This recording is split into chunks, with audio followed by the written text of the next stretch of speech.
You got to build a car, you got to build a race car and then put people in to drive the race car. You know what I mean? And that's not only a better business that's less stressful to run, but it's worth vastly more when you go to sell that business. The asset value of doing it this way is way higher. If you've got a messy business that is a race car, but it's a mess under the hood, it's not worth as much. Someone's going to try and buy that and clean it up. That's what they're going to do.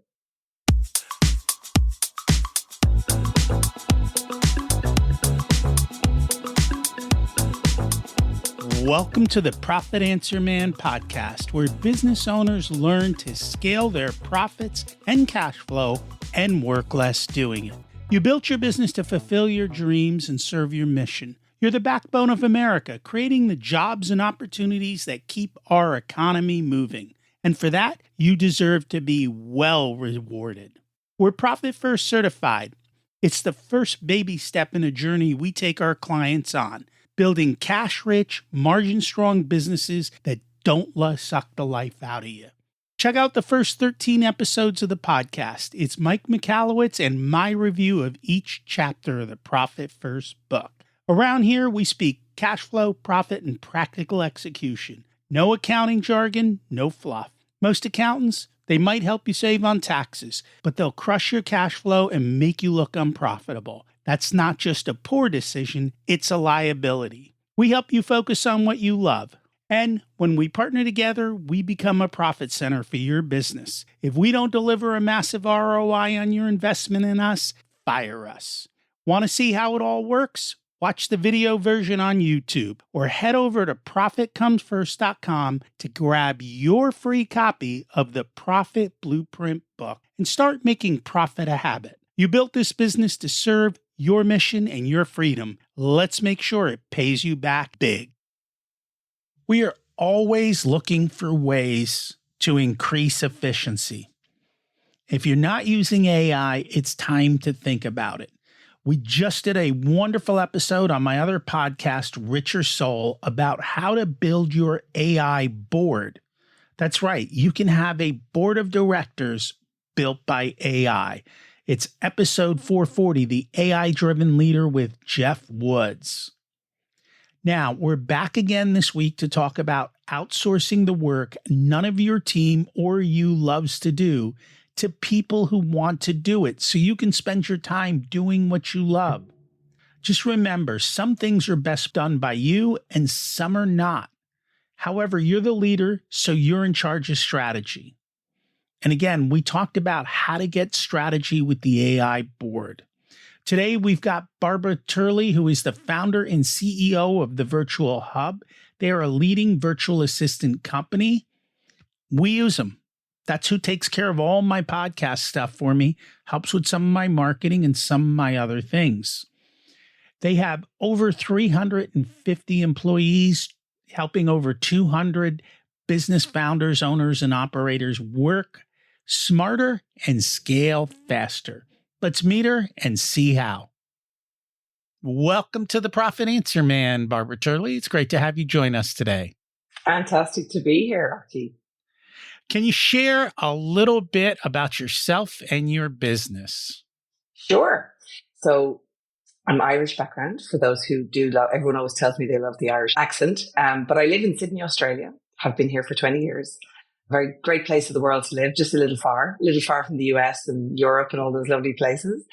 But yes, a bit about my background. Look, I spent most of my career, I had a very long corporate career. So I wasn't one of those original entrepreneurs that tried 10 different businesses and threw spaghetti at the wall and all those things. I actually was in the financial industry, spent about 8 or 10 years as a trader. So I was an equity trader and then moved into the asset management side of the business, more in a sales role in the industry here in Sydney. And yeah, had a very long career kind of in that world where I obviously learned a lot about, how great companies get built, all that sort of thing. Definitely from a financial perspective, it was very useful for me. But I always had a dream of maybe doing my own thing one day. I just didn't know what that thing was. And I know lots of people have had that, they're like, I want to do my own thing, but I'm not sure what it is. And so what I did first, and really this was quite an accidental thing, I got an opportunity after the great financial crisis in 2009. I got a great opportunity with a number of other people to get involved in a startup in the financial industry that I was in. And, I got involved in that. I was an employee there. I was one of the shareholders, and I learned an incredible amount about how a great company gets built from that experience. I was an employee there for 5 years, and I was in the sales team, and I worked with some incredible people from the financial industry. And to this day, I'm still, those people still are mentors of mine, are, friends of mine, and really learning how a great company gets built and goes from strength to strength was a very powerful experience for me. And it kind of whetted my appetite to then really say, right, I am going to try and do my own thing. So I left my corporate career, and launched my first business, which I'm happy to say wasn't a flop, but it wasn't great. It didn't go very well. I sort of tried a couple of things.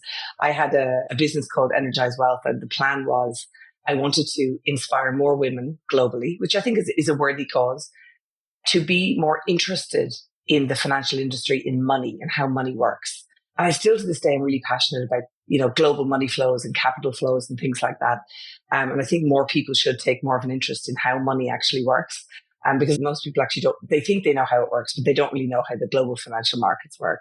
But I think I was just a little early. That was about 15 years ago. So it didn't really go that well, and I kind of lost passion for it. But in the process of doing that, I was actually doing some business coaching on the side. And what I discovered was most of the businesses that I was coaching, it didn't matter what industry they were in or whether they were product, service, online, offline. They were all different businesses, but they all fundamentally had the same problem. And the problem was that if they didn't hire staff, they were not going to be able to grow. But if they didn't grow, they couldn't afford to hire staff. And some of them were in this vicious cycle for like 10 years. And we've all known this plateau, and you start working harder, longer hours, trying to pedal forward, and you just can't keep up. And I said to them, if you don't optimize your time, basically, more effectively, you're not really going to be able to do the things that you want to do with me as a business coach. So I had heard that this was about the extent of it. I had heard that you could get assistance in places like the Philippines. I had read a couple of blogs about it, books, obviously Tim Ferriss's 4-Hour Work Week. I had actually read that book at the time, and I was quite inspired by that idea. So I went and I got myself an assistant online, and then I decided to try to get some for clients, only to help get them out of the weeds so that I could do more work with them.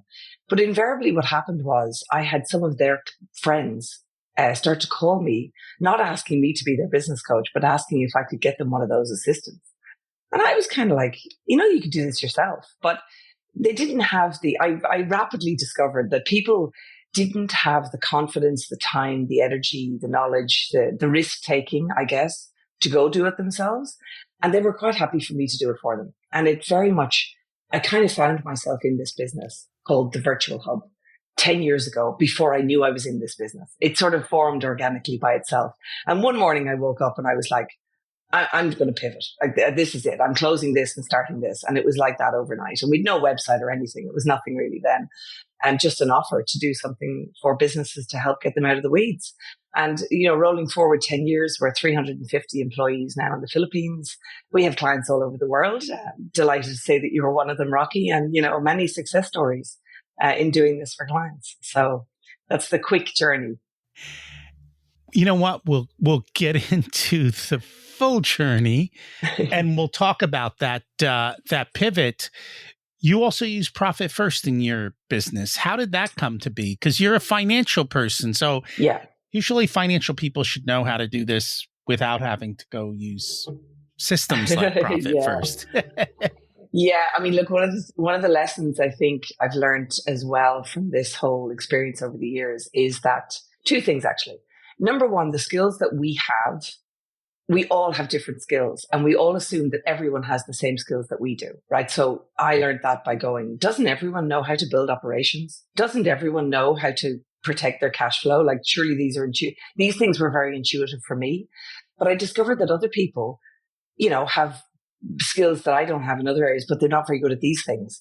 But having said that, the second lesson I learned is it's also really dangerous to assume that like little knowledge is a dangerous thing, actually. Like, if you know a little bit about it, or quite a bit about it, but you're not an expert at it, that also can be dangerous. So from the profit first perspective, I kind of came into business going, well, I'm ex-financial industry. I know what I'm doing, right? I did read Profit First and was like, yeah, I've got this, understood the concepts very quickly, and kind of had that intuitive nature about money in, money out, what's happening in the middle and where's the profit. I did know that and I was very focused on that from day one. But having said that, as the business got bigger, now this is the interesting point, as the business got bigger, and I have a fantastic COO who's here in Sydney who works with me, who has a very strong financial background, much more than me. So more of an accounting style background. And in working with him, I realized, wow, there are things I didn't know because I'm not a finance accounting type financial industry person. There were holes. And I was like, gosh, you really do need to focus on this more so than I even had been, even though I was still quite good at it. So those are the kinds of learnings. And I was saying to you, I might have to go and reread the book again just to make sure that we're on track. But the point is that I did have the intuitive sense that, you need to watch money in, money out, cash burn, future thinking, like, are we going to make payroll? I mean, I have a lot of people, so payroll is sacred. So, we always have to have very strong systems and processes in place around billing and things like that to make sure that we meet payroll, And that is important. That's, I think, the one thing, bookkeeping doesn't keep people up at night. Making payroll does, right? Yes. It's the outcome that you've got to deal with. And that's one of the advantages of Profit First. It makes sure that you have the cash there when you need it and that it's ready to go. And that's a big part of it. I think as well, like most businesses, even though the advice, of course, is to have like runway and, X months of, operating. And in an ideal world, it's almost like in a fantasy land that most businesses would have that. But the reality is that usually most businesses, and I've been through this, you're skating close to the wind most of the time. But if it goes wrong, the risk is that you blow that business up in 2 months. It can be going great. And I learned this in the equity markets, being a trader. Like things can be going great. And then all of a sudden, like down the elevator shaft, and you can get in trouble very quickly if the wind changes and you're not in a good financial position in the business. And that is very true. I've seen that multiple times. If you're skating on the edge and 1 month is down 50%, 2 months down at 50%, you're gone. You're 100. Yeah, you're gone. If you don't have lines of credit, some other source of money, something else, it doesn't take that long to knock you out. And until it happens, most business owners look at you like you're talking crazy because they haven't ever had to feel the fact that all of a sudden it happens. And it happens in every industry, and it happens for 100 different reasons: technology, tariffs, COVID, health. All of these things have massive reasons to do that. And so it definitely works. I think as well, there's tension, this tension there is between, and having been on a trading floor, I know what it is to take risk, right? So there's always this tension between risk taking to grow a business and conservative nature in the financials to keep it sustainable. And I suffer that tension a lot because I would be a risk taker. So I'm like, well, we've got the cash, let's go do this, or let's, and I've had to balance that tension a lot over the years to go like, just be careful how much risk I'm going to take in this sort of a situation. Yeah. I'm guessing you're familiar with DISC profile, the personality test. Yes. Huh? Yeah. We DISC profile all our people. Yeah. We're very familiar with DISC. Yeah. I'm high D, high C. Yeah. Oh, which right. Is yeah. Weird. In the that's sense that tension. That it's that tension that says, show me it can be done and let's test it and prove it. And I'll give you a gas pedal and we'll go. But that's until you prove it, we are not going to let you go wild, because I can tell you, and we want to know that it's real. It's not we're just chasing the rabbit because it looked good, but we never tested, proved it out, and made sure that it was good. So that's a big part of it. Now, you started off, you said, as a coach for business owners. Yes. Yeah. What were you helping them with? I think, I had a bit of business acumen. I don't know why a few people asked me. I didn't even go out looking for that. A few people asked me, would I help them? And invariably, it started out as kind of very vague. And then invariably, when I would go in to help a business, I would realize that we can't work on strategy until we fix this mess that is inside. And it was all operational mess, And then I realized that the reason you can't, like, people would have had a lot of failures hiring people, including going offshore and hiring assistants. Eventually, I found that people would say, oh, well, I've tried that. And I tried to get a VA and it was a disaster. And there are lots of reasons why it can be a disaster. And those stories are real. And I've suffered them myself. But a lot of the reason, assuming you have a good person who shows up at work and does the right thing every day. So let's put that aside. That's a HR issue if that's not working. But a lot of the issues that businesses have are messy operations, lack of systems, processes, frameworks, and entrepreneurial people naturally shy away from process and operations because it's boring. They want to hire A players and just let them do their thing. And I'm like, yeah, you got to build a car. You got to build a race car and then put people in to drive the race car. You know what I mean? And that's not only a better business that's less stressful to run, but it's worth vastly more when you go to sell that business. The asset value of doing it this way is way higher. If you've got a messy business that is a race car, but it's a mess under the hood, it's not worth as much. Someone's going to try and buy that and clean it up. That's what they're going to do. And we are big fans of you build systems and processes and you put the people in to run them. And, you're talking about the race car. When that car pulls into the pit, yeah, you know how fast and how quick they can turn it around, gas it, and get it moving. And that communication. You don't have a good pit crew, your race is over. It doesn't matter how good a driver you are and how good your car is.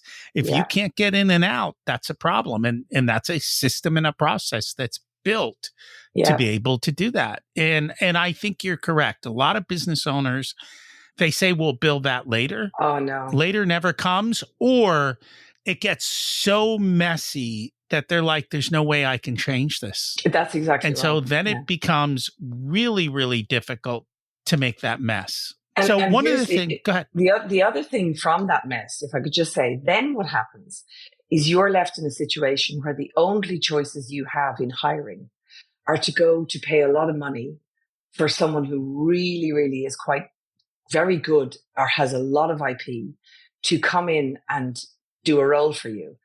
But invariably, those people come in when A players who are like your serious people in the business that are going to push this business forward. When you hire those people and they come into an almighty mess inside, they don't actually like it. That's when you get disengagement and you get these low scores and people a bit overwhelmed and not that happy with it. And in addition, they will invariably spend half their day doing stuff that should and could be done by an assistant with a great process and great machines. So then you're not optimizing the money you're spending on all these people, all your A players, that the money you're spending, you're blowing up too much money there when you could structure things better. And I think that's the big thing about having an assistant is you get rid of all of your, I'm not going to say low value work, but work that someone else can do that you don't necessarily need to do, and they can do it at a much lower cost than an A player is going to be. Absolutely, yes. And then your A player, when you do hire them, even if that A player is yourself, you want to make sure that your time and energy and the investment you're making in your A players or you, and that's not to say your assistant can't be an A player too, by the way, that's a different thing. But I'm talking about your key roles that are driving a business forward. You have to optimize for their time and energy to ensure the return on investment on your human capital budget is right for the business. And this is getting into this profit first thing. Like, the most expensive asset any business has actually is its people, but it's the one that nobody's optimizing for. I find, people are just paying out money on this and not realizing that you could get more capacity out of your people strategy. And sometimes it depends on how they're doing it. But here's a question to you. Who should build the process? I've heard both ways, because to me, I'm like, I'm going to build a process and I'm going to put a person in. Some people are like, well, I'll just tell them what needs to be done and I'll let them build a process and manage it. And I'm like, you do realize most people don't know how to build processes. And so I think that's kind of the problem. But then as the business owner, how do you build all these processes? Yeah, that's a great question. So I'm going to start with this. You need to start with a philosophy that a business is a collection of people, like you say, the race car thing. If you were to hire the pit crew and ask them to come up with their own processes, they'll do it. It just won't be as slick, right? So it requires a collaborative approach on, across a business to go like, which boat are we rowing? Which direction are we rowing? What's the speed we're all rowing at? Like there has to be this thinking throughout the business, even if it's just you and an assistant. Now you're good at building process. So am I, right? I'm good at systems and processes. An assistant can be, I just am not sure it'll be the most optimal process, but you can, if you're not very good at it, but you know what you want done, the easiest way to start is to simply video yourself doing it and then ask an assistant to try to put that into a process. But don't stop there. Then you've got to come back together and you've got to iterate that process and deepen it and then wait for mistakes. Here's the trick. Wait for the mistakes, because the mistakes are going to show you where there's a hole in the process that you didn't realize that you had IP thinking during doing it that person doesn't have. And you now need to put that in there. But usually people stop there when the mistake happens. They're like, the person can't do it. Doesn't work. And I'm like, no, deepen the process. Interesting. It's painful. I mean, if you haven't done it and you've got a whole business running, eat the elephant one bite at a time and just start in one area, Yeah, that was an interesting, I had gone through some other VAs before, the one that we used through your agency. And a lot of it was they didn't follow the process. Yeah. Or they struggled with parts of Now, I think the problem there is we hired the wrong people. They just didn't have the capabilities of doing that. And it's funny because when I picked the person that I've been working with, they had sent me 3 people and they actually suggested I picked another person. Yeah. And I kind of vetoed them. And I said, no, I want this person instead of that person. And I gave them the reasons why and so forth. And then they came back and said, okay, yeah, I think you might be right. Okay. And it was also about fit. Like, yeah, how you have to have we the right going fit. to, right. Yeah. It was about fit. It was about excitement level. It was about all of that. But I actually went through, and because I'm a systems person, I created all the videos. I laid out everything step by step because I was already using that system for me to manage all the things that I was doing. Now that I knew that system worked, I could put it onto another person. And then we could see, did I correctly tell them how to do it? Yeah. And we've constantly iterated, improved, and made better. And sometimes we screw up. And I'm okay with that. But we always have checks and balances. Yeah, you have to. There's the oversight piece. Like it's kind of the missing piece of the puzzle. Usually in delegation, people go, well, I told them what to do. That's not delegation, right? That's just sort of barking an order, really. A delegation is a complex beast that requires 2 people or several people to focus on systems, processes, oversight, reporting, results, feedback, collaboration, communication. I mean, there's a lot to it. But when you get it right, I mean, people say to me, I don't have time for all of that. And I go, yeah, but the thing is, I'm telling you that if you don't make time today, in 12 months' time, your business will be exactly the same as it is today, and you'll still be in the weeds. So you have 2 choices. You either want to stay where you are, or you take the pain now and you grow. And the only way to grow is to get delegation right. The only way. And that's true. Now, you've grown. You've had some impressive growth rates in the past. Mm-hmm. Would you mind sharing a little bit about that? Sure. So in the early years, we grew really quickly, but it was the wrong type of growth, to be honest. And that's a lesson too. There were things I learned, although I was good at systems and processes, I wasn't very good at hiring. Interestingly, in this business that I'm in, I no longer do the hiring. Let's just say I created a system for that and then allowed people I wanted to give everyone a job. That was the problem. I just had too much feel in there. So it grew very quickly, and then I had to kind of pare it back in, years 2 and 3 and fix a lot of things. And then we had some explosive growth. Like there's been years we've grown by 50%. There's been years we've grown by 20%. But on the whole, the growth has been great. The last year and a half, I was saying to you off air, has been more of a consolidation phase, I would say. A lot of businesses have experienced this in 24 and 25 that we're talking in. But what's been interesting, I think as the industry has exploded that we're in. So there's a lot of new players that have come on the scene in the last 5 years since COVID. But in addition, there's way more businesses open to it. But I think the direct market has taken off as well. A lot of people are trying to almost go further down the cost curve, which is fine. You can do that too, but that can sort of blow up in people's faces for a myriad of reasons as well.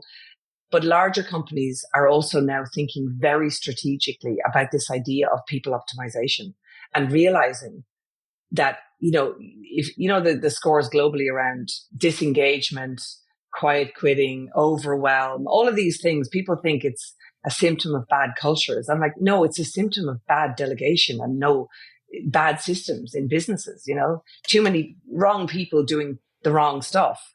And I think a lot of particularly mid-sized businesses are now getting onto this, going, if we want to retain our key people, we can't pay them more, and they keep getting taken by, people who can pay more. But actually what you need to do is create an environment that allows them to use their time and energy to do the things they want to be doing, that they're great at, that will drive your business forward and lift them out of the shackles of the busy work. And it's this support layer concept that I keep going on about, going, this is, if you have a support layer for your team, be it one or several assistants, and then process map things, systemize things, and delegate down, then you've got a real race car if you do it that way. And your people will be happier.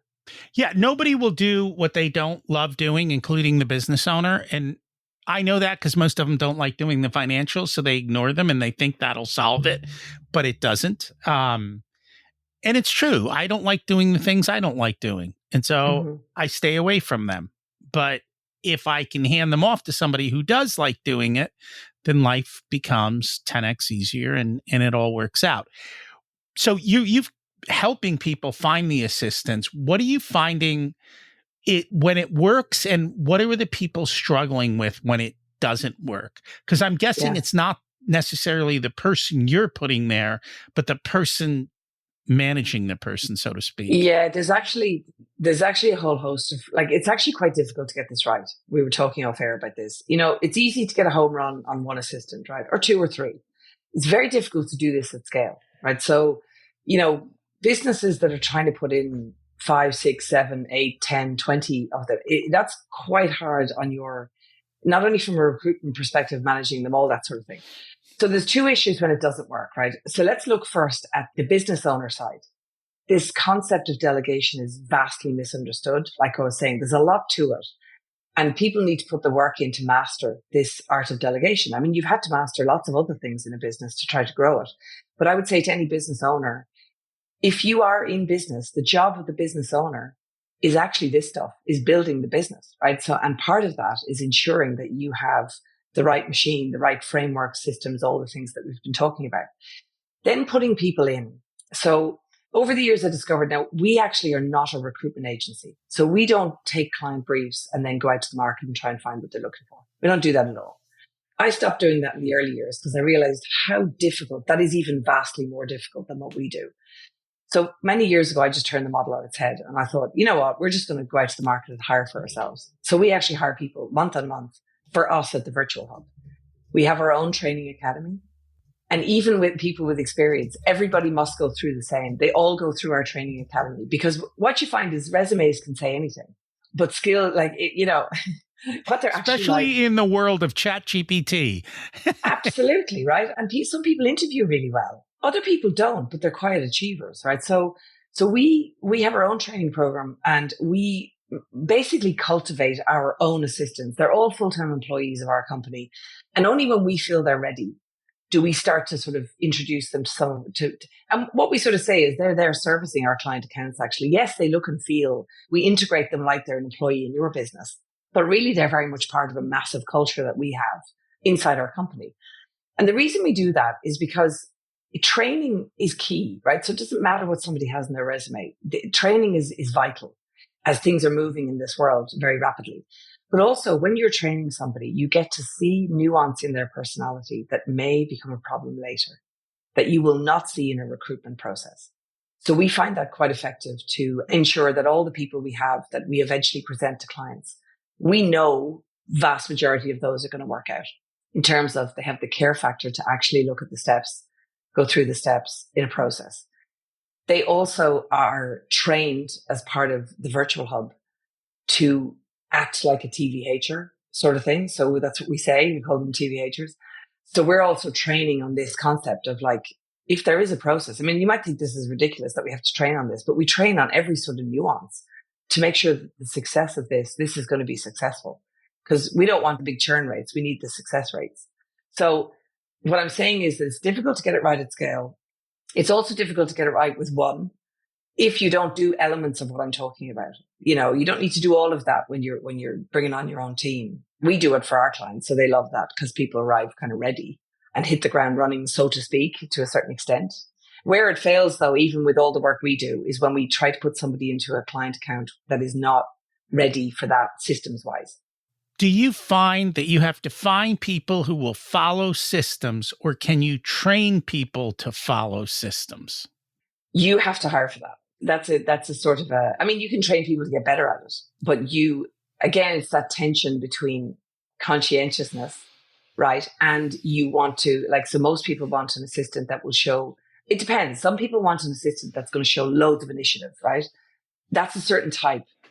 It depends on the client account. So for us, we get client accounts that are very process driven, where they literally just want a person who's coming to work every day, who really enjoys following process and is that type of personality.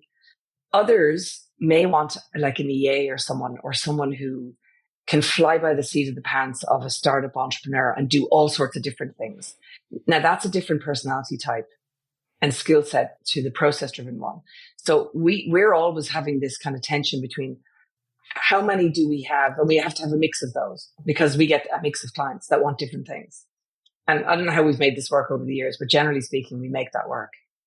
Is that because you let someone else deal with it? Well, I've built the systems though. I know how to I've looked at results of systems and tweaked things, but I allow others to do interviews and we've got automated testing things and we've got all sorts of ways of using people and systems to weed that out. Yeah. And of course, AI is in now, so that's just been a game changer completely. How are you using AI? Yeah, we're using a lot of it. We're huge fans. You would think that when ChatGPT first launched, I did almost have a nervous breakdown thinking this is the moment that we all fail. But, rolling forward, I think everyone has realized that AI is fantastic, but it's an augmentation tool. You still need people apart from the fact you need people to build the AI agents, that's a big problem for businesses. They love the idea of it, but you need expertise to actually build that stuff. But it's an augmentation tool. So even our assistants, we train them all now on AI tools. And we're doing more and more of that. And we've built our own agents to assist our people so that we optimize the time and energy of our team as well. So we're walking our own talk, in what we do.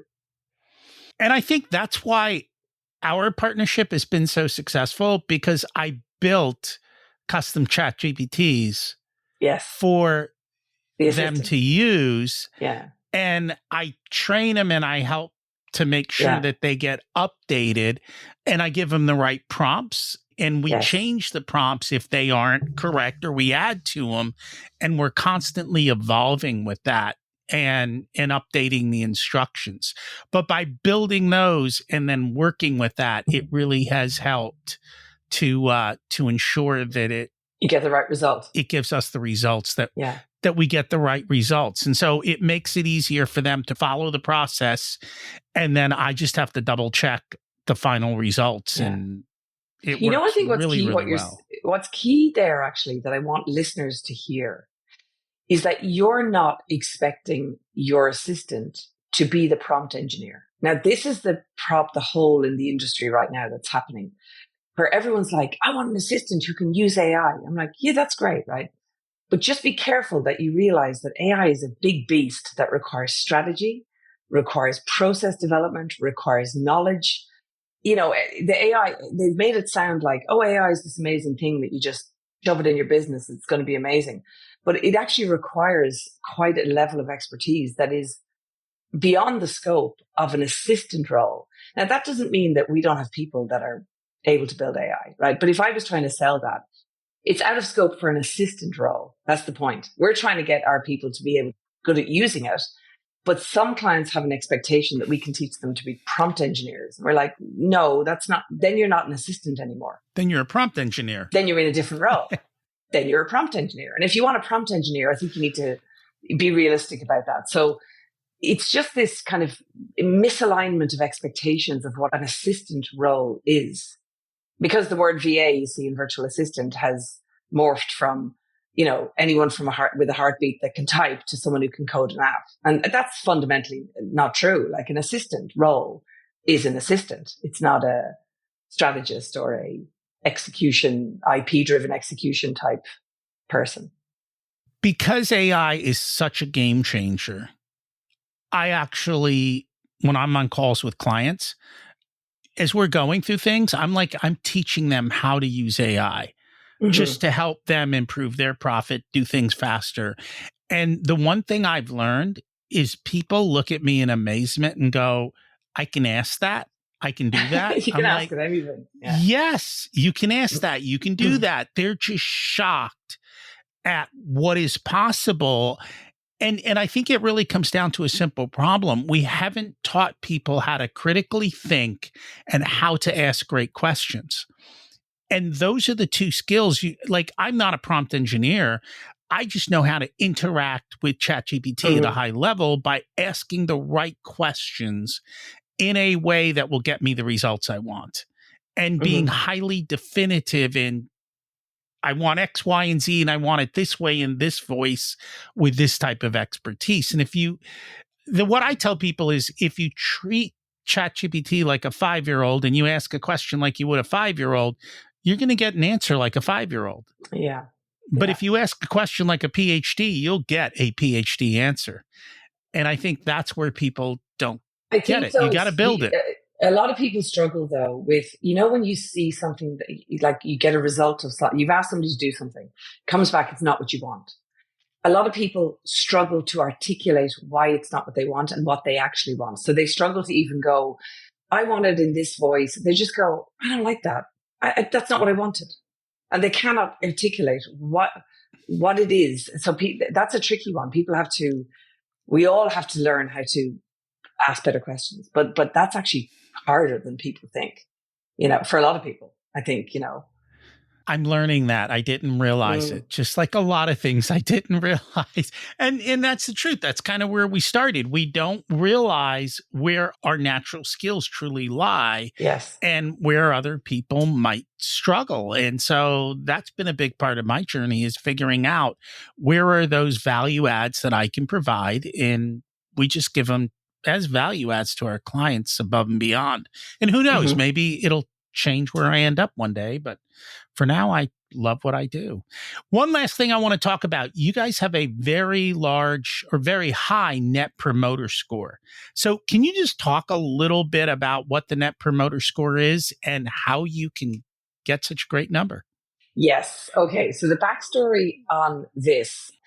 So I'm a big fan of the scaling up methodology. I'm not sure if you know Vern Harnish, who wrote Scaling Up, the book. We have it here somewhere. Vern is one of so I read the book, accidentally stumbled upon the book, like greatest game changer of my life, reading this book many, many years ago. And I kind of after reading the book, I kind of rebuilt the company and started on the journey of scaling up. And in scaling up, there is the people pillar. The people pillar took us about 2 years to kind of deal with because it's so enormous. And we're a people business. So it was an enormous thing to do.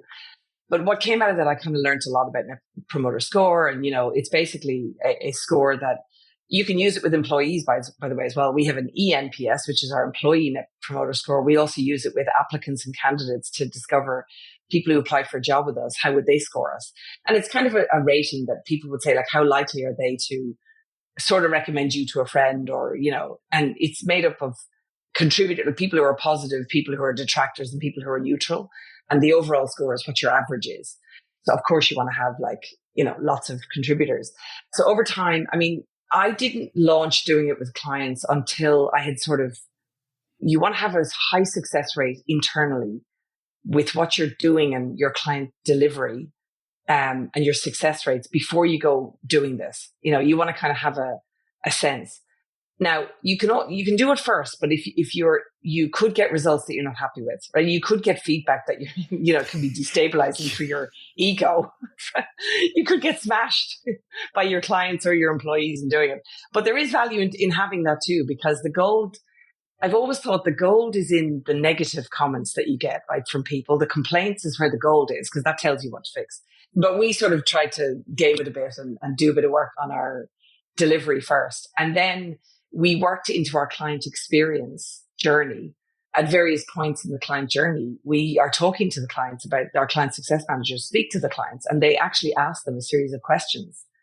on those calls. And what we're trying to glean, we want the honest truth. We want the gold. And we do ask people to rate us. And our net promoter score, I mean, it's 87 or something at the moment, but it's always tracking between 87 and 94. I mean, it's always within those. I mean, anything over 70 is considered world class. So we're very proud of it, and we work very hard to maintain it. It is one of the, we operate also off objectives and key results. And it is one of the key results that we have as part of our strategy to make sure that we keep our NPS scores on the employee side and on the client side high. It's hard. You got to keep working at it though. And there's always feedback, and you're like, oh God damn it, that thing, we got to fix that thing. Yeah, you do. I'm a big fan of scaling up, and scaling up is very similar to traction. They're different size businesses. Yeah. I think it's the one that you are most likely to implement is the one that's best for you. So whatever works for you. And, it's funny, coming out of the world of corporate, they used to send out these annual surveys, and people would provide real feedback, and they just didn't like it. Oh yeah, so they'd ignore it. Your ego gets completely bruised, and you have to accept that though. Like I've had terrible feedback and gone, oh my God, it's like somebody telling you your baby's ugly. I mean, it's literally as bad as that, right? Yeah. But you have to get over it. You got to allow yourself a few days to just digest all of that, and then to go into acceptance mode and go, okay, now we roll our sleeves up and we go to work. How do we re-engineer what it is that we do so that nobody ever feels this thing that they said again? And you may have to go back to your sales process, your lead gen. You may have to go right to the front door and figure out, where did this go wrong, and re-engineer all your processes to eradicate that issue. But if you do that constantly, we've done that constantly for years now, that's how you get to a really great business. And that's correct. It's constant iteration. And I find for most businesses, people think this is a chasm. It's not a chasm. It's little teeny things, especially when you know what little things are screwing it up. You make small changes, you can get big results. This is not like a monstrous project. Mm-hmm. Unless you've created a massive mess, which is a whole nother story. But if, for many businesses, a lot of small changes, which are not difficult, result in some great results. Oh, we've had like a small tweak to our sales positioning, and it has changed the game down the track, like of what a client thought they were getting. Misaligned expectations and things can lead to, and you might think a client complaint or something like that, and you're like, oh, that's not true. We don't, but the person feels how they feel. I mean, there's something along the chain that's happening. So, but it's painful, but it's very worthwhile doing the work. And at the end of the day, that's what you have to do. If people would like to learn more about your business or see how to get their own virtual assistants, what's the best way for them to find you? Sure. So the quickest way is to jump onto thevirtualhub.com. We've got lots of resources over there, and you can book a call with one of our team. We have Cecily and we have Joe, who are fantastic on our team, and they can help you to figure out whether you're ready for this and whether we're right for you and all those sorts of things. And if you want to follow more of sort of the philosophy and my sort of thought leadership, LinkedIn is where I share a lot of that. And I'll be sharing parts of this podcast over there on LinkedIn as well. So you can follow me. I'm just Barbara Turley on LinkedIn. Thank you so much for joining us today. Thank you for having me. As I mentioned, I use them. The question I have for you is, what can you outsource? And where do you need people you can't afford currently but wish you had them? That's what we solve today. And don't forget the power of AI. We have that amazing episode, the AI-Driven Leader 440 on my Richer Soul podcast. Links in the show notes. It's a game changer. Between this and outsourcing, you can do so much more. And it fits with our theme. You don't need more resources. You need to be more resourceful. And AI is it, along with outsourcing what you hate doing. Again, we always focus on the bottom line. Thanks for listening to The Profit Answer Man, where we believe more revenue doesn't mean more profit. And the bottom line is what really matters. If you're ready to stop living, check to check, take control of your cash flow, and finally get paid what you're worth, we should talk. We work with 7- and 8-figure businesses and well-funded startups. If you're a smaller business, check out the Profit Blueprint program. It's a do-it-yourself solution that also can come with my direct guidance in the same level we give our one-on-one clients. When you're ready for results, book a discovery call. There's a link in the show notes or at profitcomesfirst.com. You'll be speaking and working directly with me. In the meantime, grab your free copy of the Profit Blueprint at profitcomesfirst.com. It's the next step to turning your business into a consistent cash flow generating machine. If you'd like to dig more into leading yourself, your company, and building the ultimate life, listen to my other podcast, Richer Soul, where we cover these topics in great depth. There's a link in the show notes. As we close out, let's repeat the mantra. Revenue is vanity, profit is sanity, and cash is king. Have an abundant and profitable week.